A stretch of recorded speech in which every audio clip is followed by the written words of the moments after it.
I was pretty empty. I didn't have much to give. I needed answers. I needed to be loved for who I was. I started reading about Judaism, God, what I must do to please Him. It was really quite frustrating. What I was reading really didn't show me a picture of a very loving God, but rather a picture of a God who demanded things of me. Why would I want to enter into a relationship with a God that I could never really please?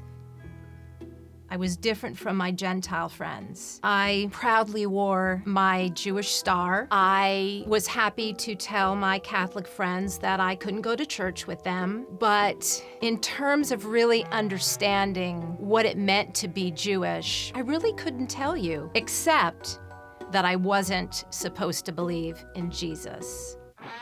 At 13 years old, I went to see Led Zeppelin. I just knew that I wanted to somehow be in rock music. I was 18, so I packed my bags and flew to London, England, thinking that I could get into a band pretty easily. Well, I got there and life was not very easy. Bands were a dime a dozen. My boyfriend started becoming abusive emotionally. I was lonely, I was hurting, I wasn't making friends as easily as I had hoped I would, and I found myself pretty dependent upon him. I was desperately in need of some answers.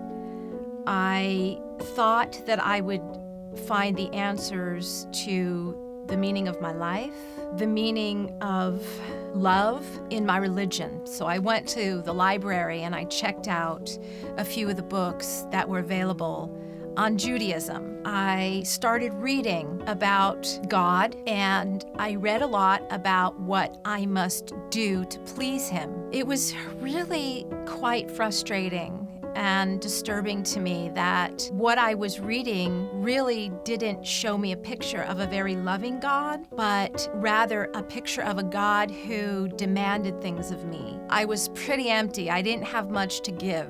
I needed answers. I needed to be loved for who I was.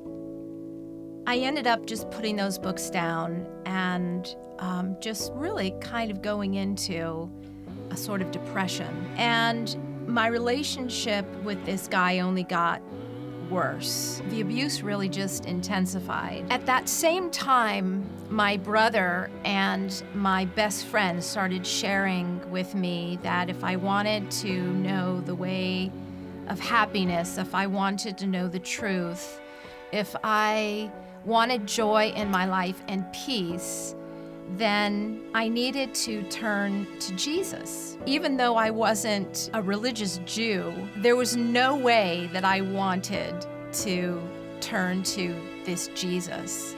I was a Jew, and Jesus was not for the Jewish people. Things took a bad turn. My boyfriend left me, and the band fired me. You know, the two most important things in my life were gone. One night after I had partied a lot, I came home to my quiet, dark apartment. I realized that I was at the lowest point I had ever felt in my life. I had a choice. I could have cried myself to sleep, or I could pick up that Bible that my brother had given me a few years earlier and start reading it. I went over to the drawer where I had stored this Bible. I opened that drawer, I pulled it out, and I started reading Matthew chapter 1, the genealogy of Jesus. And I saw that Jesus was a Jew. Jesus was related to Abraham, Isaac, and Jacob, King David, and the list went on. I was completely blown away. I just kept reading the pages, and I kept thinking, okay, if Jesus is Jewish, then I should be able to trust what these pages are saying. I saw that He loved me. that He was for me. The Spirit of God came into my room, and His presence was so thick that I felt like if I just closed my eyes and opened them, I would see God. I started to weep. A peace came upon me, a peace that I had never experienced before. I cried all night, but they weren't tears of despair. They were tears of joy that God had come and visited me that night and made it clear to me that Jesus was my Messiah, that I could trust Him. The New Testament, it's a book of great love. It's a story of a man named Jesus who gave his life for mine.